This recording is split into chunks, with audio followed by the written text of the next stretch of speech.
In a city built on leverage, something else is calling the shots. Cash.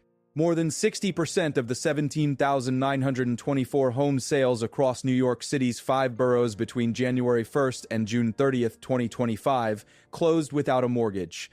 That flips the national pattern on its head, where roughly 1 in 4 sales during July 2025 were all cash. In the East Bronx, the advantage turns into an avalanche. In City Council District 13, which includes Throgs Neck and Pelham Bay, only 5 of 325 buyers in the first half of the year used a loan. The rest wrote checks. Queens, the city's largest borough by population, recorded 4,132 cash purchases out of roughly 6,000 included transactions during that same span. In Manhattan, the high end now lives almost entirely outside the lender's reach. 9 out of 10 buyers paid all cash for homes priced above $3 million in the first 6 months of the year. Those numbers describe the market. They also explain the city's ledger. In the first quarter of the city's fiscal year 2026, which runs July through September 2025, mortgage and real property transfer tax collections fell 16.1% compared to the same period a year earlier. Luxury transactions, especially in Manhattan, still moved, and 60 to 65% closed in cash sidestepping mortgage recording taxes altogether.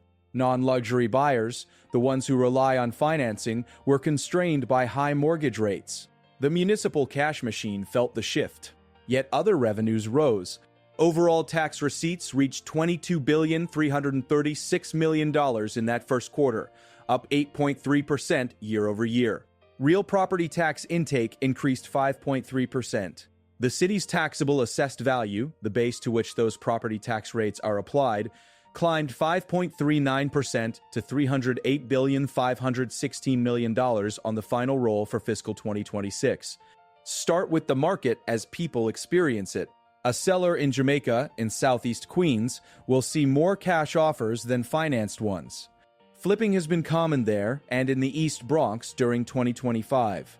And buyers using mortgages face a brutal hierarchy of preference. Sellers routinely favor certainty, and cash is certainty. Transactions move faster. Fewer contingencies. Less risk of the financing falling apart. That logic didn't start this year, but the numbers this year made it hard to ignore. More than 3/5 of citywide sales were cash between January and June. In Queens alone, a borough of nearly 2.4 million residents and thousands of small homeowners, over 4,000 transactions were all cash during that half-year window. In District 13, if you needed a mortgage, you were one of 5 out of 325 who had one.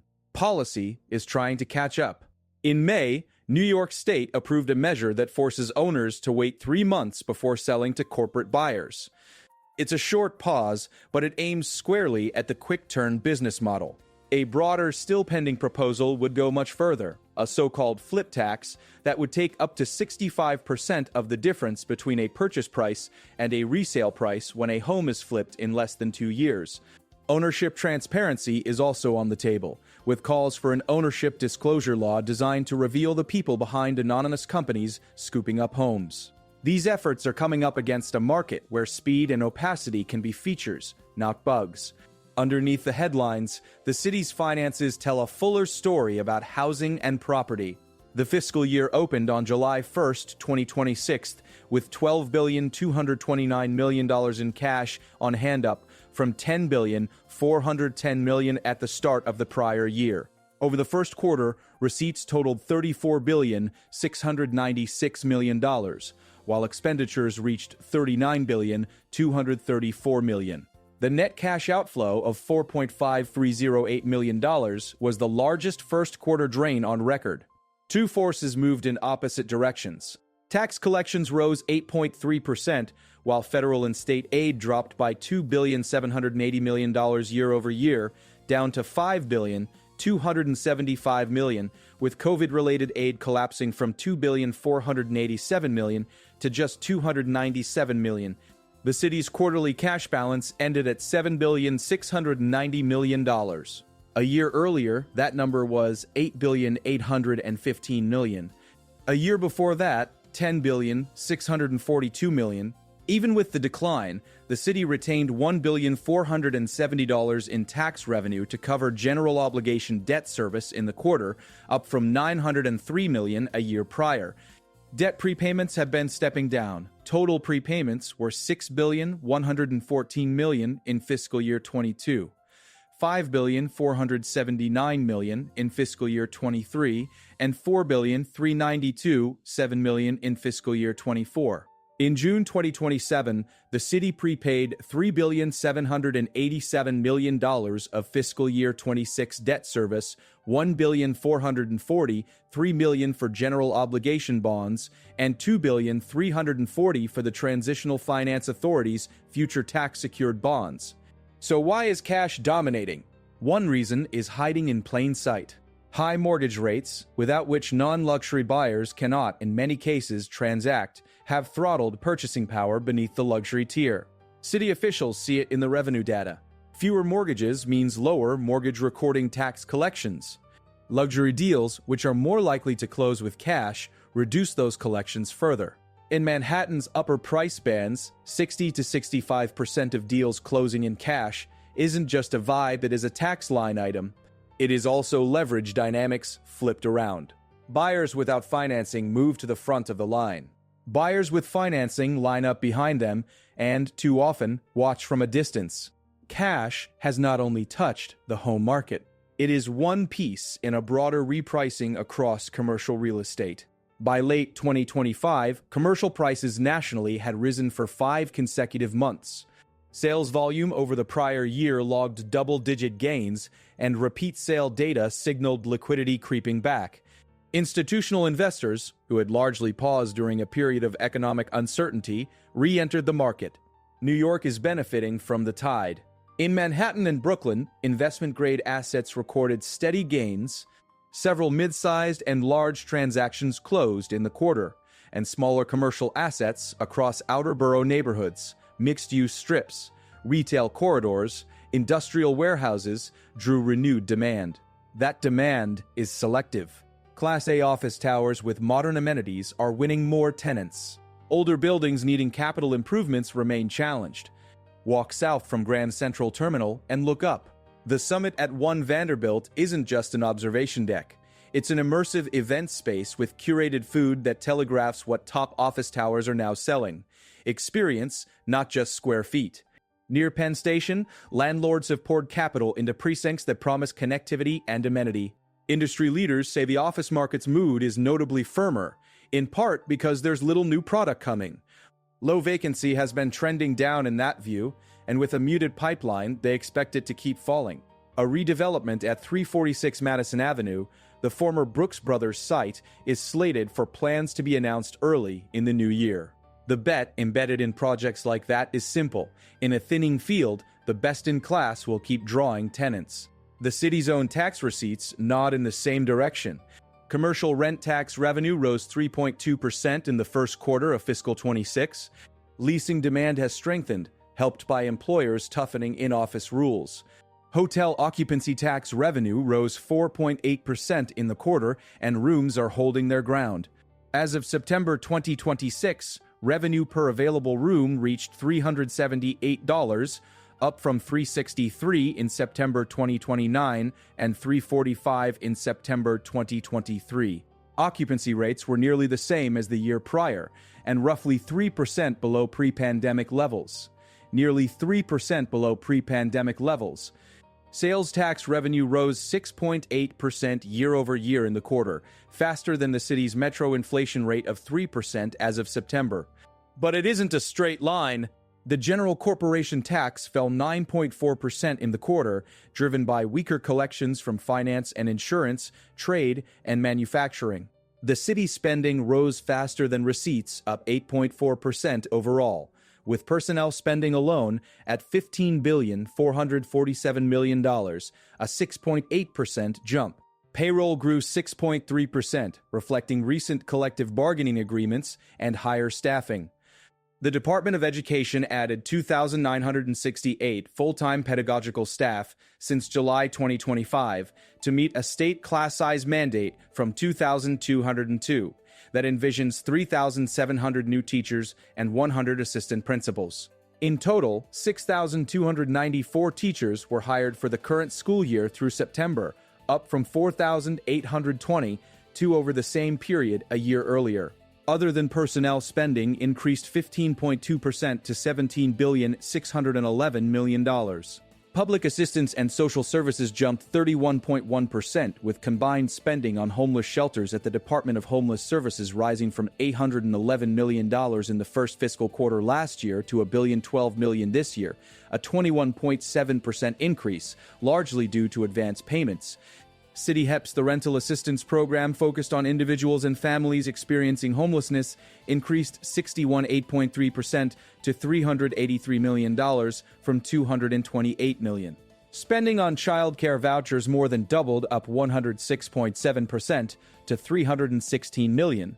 Cash assistance spending held flat at $751 million. 601,757 New Yorkers received cash assistance in September 2025, up from 573,112 in September 2024, and just below the recent peak of 602,894 in July 2025. One fiscal pressure is receding. Emergency spending tied to people seeking asylum dropped to $785 million in the first fiscal quarter, down from $1,094 a year earlier. The census inside the shelter system fell accordingly. As of October 2025, 32,856 asylum seekers were in the city's shelters, down by 2,742 from 50 to 9,808 a year earlier, a 45% decline. Funding to NYC Health Plus hospitals for humanitarian emergency response and relief centers fell sharply to $23 million in the quarter from $401 million a year before. Only 1H plus HTRIC remained in operation in October, housing 2,886 people, down from a peak of 25,810 in April 14, 2024. On the other hand, spending on sanctuary shelters for asylum seekers, managed by DHS, rose 41.5% to $562 million, again in part due to advance payments. Vendor spending, tied to food, medical care, and other essentials, was $149.4 million in the first quarter, $120.2 million less than a year prior. All of this matters for housing. In the first 6 months of 25, new foreclosure filings nearly doubled compared to the second half of 2024. The pain is concentrated in lower and middle income sections of the city, central Brooklyn, and southeast Queens neighborhoods that also carried disproportionate weight in the mortgage crisis of 2008. When homeowners sell under pressure, they often add demand to the rental market. On the supply side, flipping clusters in the East Bronx and Jamaica can churn properties without always adding stability to the streetscape. Neighborhoods where cash dominates can become neighborhoods where financing cannot compete. City policy is intervening, if incrementally. The 3-month hold before selling to corporate buyers is now law. A proposed flip tax, up to 65% of the profit on resales inside 2 years, has been introduced in the state legislature since 2021 and is co-sponsored by the city's incoming mayor. Advocates are also calling for a law to disclose the people behind anonymous corporate purchases. These aren't abstract fights. They are focused on zip codes where cash now rules, where foreclosures have accelerated, and where households are one life shock away from missing a payment. Quality of life policy is also back at center stage.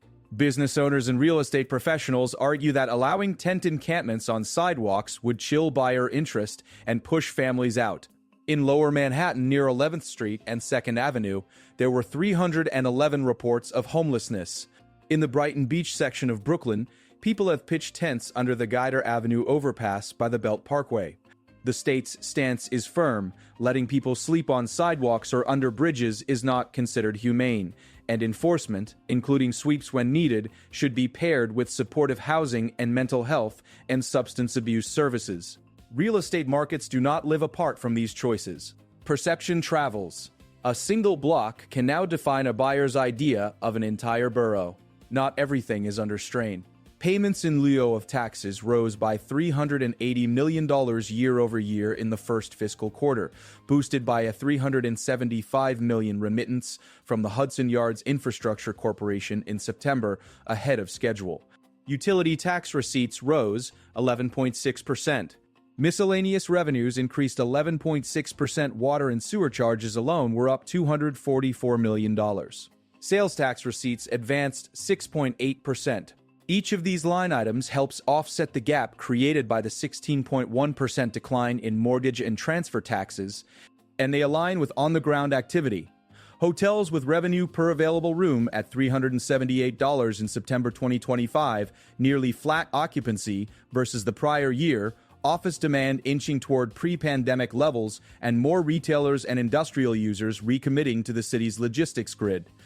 The city's capital program is sizable and active. In fiscal 26, the plan calls for $15,525 million in new money issuance across general obligation, transitional finance authority, future tax secured, and municipal water authority debt. In the first quarter, $2,750 million was issued, leaving $12,775 million slated for the remainder of the year. A TFA future tax secured 2026 Series A sale brought in $1,764 million in net new money. A general obligation 2026 Series ABC sale yielded $1,090, $2 million in net new funds and generated $35.3 million in budget savings via a refunding component. A TFA building aid refunding saved an additional $112.8 million. Capital expenditures totaled $3,727 million in the quarter, down 3.9% from $3,879 million a year earlier. Reimbursements lagged eligible capital expenditures by $334 million, which is a drag on cash flow in the short term. Over the past 10 first-quarter periods, capital reimbursements have averaged 101% of capital outlays. In the latest quarter, they covered just 90 to 1%. On the spending side, the largest cost growth areas are clear. Health insurance expenditures reached $1,963 million in the quarter, up 11.6% year over year, with a 12.2% increase in HIP-HMO approved for the fiscal year. Pension costs totaled $2,603 million, up 5.8%. Payrolls reflect staffing increases. 291,374 active employees worked for the city as of September 2025, up from 285,871 in September 2024. Many of those new positions are in classrooms, funded to meet the state's class size mandate. Back in the housing market, the picture layers together. Citywide cash share above 60%, a borough like Queens seeing over 4,000 cash closings in half a year, a district like 13 in the Bronx with only 5 financed purchases out of 325, Manhattan's 9 in 10 cash pattern above $3 million. Foreclosure filings nearly doubling in the same 6 months where cash surged, and transaction taxes down sharply in the quarter that followed. This is how a city feels a financing regime change. On its streets, in its spreadsheet, and inside the logic of negotiations at someone's kitchen table. Commercial real estate is not immune. Prices rising 5 months in a row by late 2025 is a sign of life, not a cure-all. Office leasing is bifurcated. Class A towers with the kinds of amenities that raise eyebrows, like the event space at Summit atop One Vanderbilt, have momentum. Many older buildings need capital to compete. Investors believe New York may be entering an early cycle recovery. Small and mid-sized deals are printing again. Institutions are back at the table. In Brooklyn and Manhattan, investment-grade properties are seeing steady price traction. In the outer boroughs, last-mile industrial and mixed-use buildings are drawing bids. It doesn't mean every sector is free of pain. It does mean liquidity is returning. All of it loops back to policy. On the residential side, a 3-month holding window before selling to corporate buyers is now part of the rules. A flip tax of up to 65% on resales inside 2 years is on the legislative docket. Ownership disclosure efforts target anonymous buyer shells. Quality of life enforcement is being reasserted at the state level. On the office front, the development pipeline is thin. a fact that supports the view that low vacancy can keep easing even as demand stabilizes. A redevelopment plan for 346 Madison Avenue is expected to be announced early in the new year, a marker that capital is preparing for the next cycle. Around Penn Station, reinvestments in assets are bets on tenant preferences that now include food, events, and hospitality as much as conference rooms. Tax dynamics matter for what comes next. Real property taxes, the city's largest revenue source, are rising up 5.3% year over year in the first quarter of fiscal 26, with taxable assessed value increasing to $308.516 billion. Sales taxes are growing at 6.8%, ahead of inflation measured at 3% in September. Hotel taxes are up 4.8%. Utility taxes rose 11.6%. Pilot payments jumped $380 million, with a large Hudson Yards remittance. These offsets help, but if mortgage and transfer taxes remain down 16.1% year over year, and if cash closing rates stay north of 60% across the city, that gap will persist. It's not yet a crisis.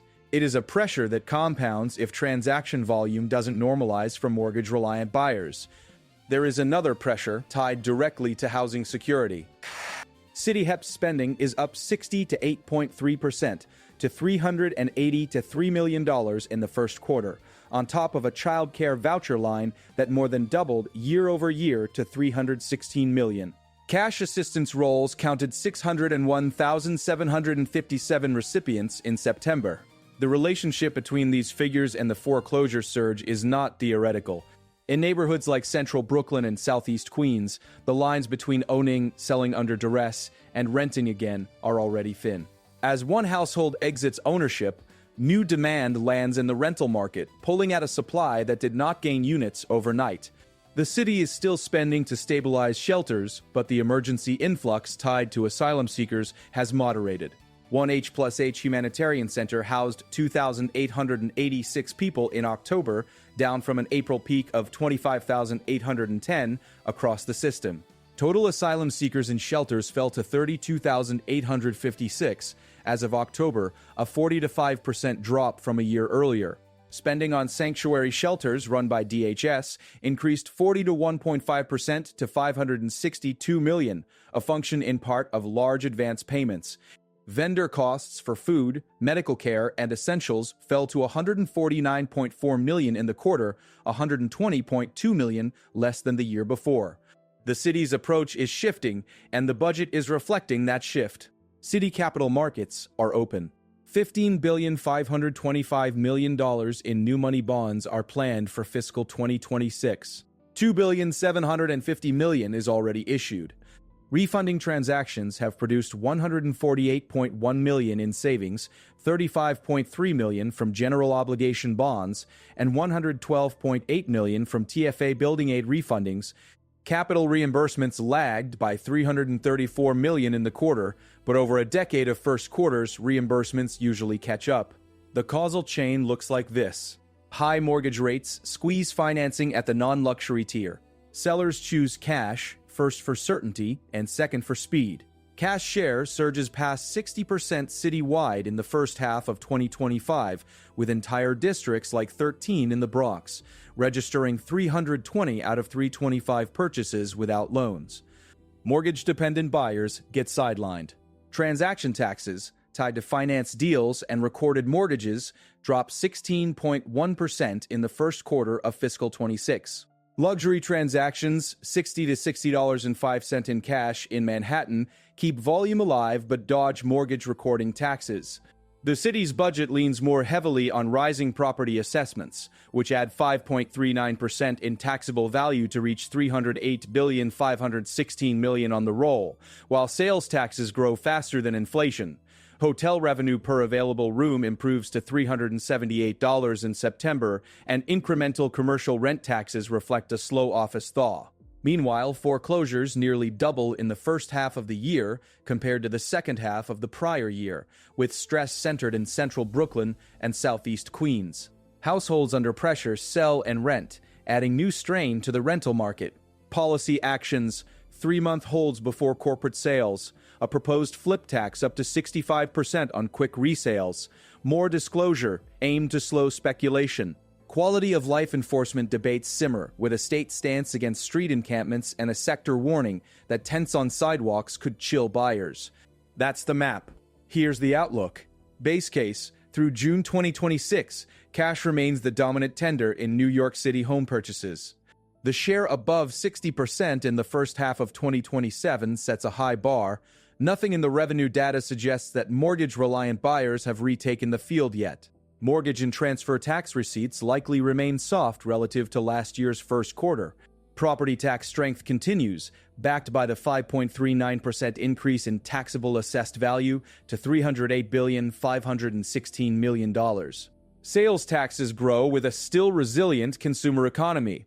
Hotel occupancy taxes inch forward as revenue per available room maintains its September level near $378. In commercial real estate, the 5 straight months of price increases by late 2025 and the return of institutional capital point to a slow-build recovery across Manhattan and Brooklyn, with outer-borough mixed-use and industrial properties seeing steady bidding. Class A office towers maintain an occupancy advantage, supported by amenity-rich upgrades like those at 1 Vanderbilt and precincts near Penn Station. A thin development pipeline sets the stage for low vacancy to keep easing rather than spiking, and a redevelopment plan at 346 Madison Avenue signals continued capital commitment to select projects. On the fiscal side, debt issuance proceeds as planned, $12,775 million remaining in fiscal 2026, with refundings opportunistically clipping interest costs. 2 watch items carry the most weight for the next 6 to 9 months. First, track the trajectory of foreclosure filings after they nearly doubled in the first half of 2022.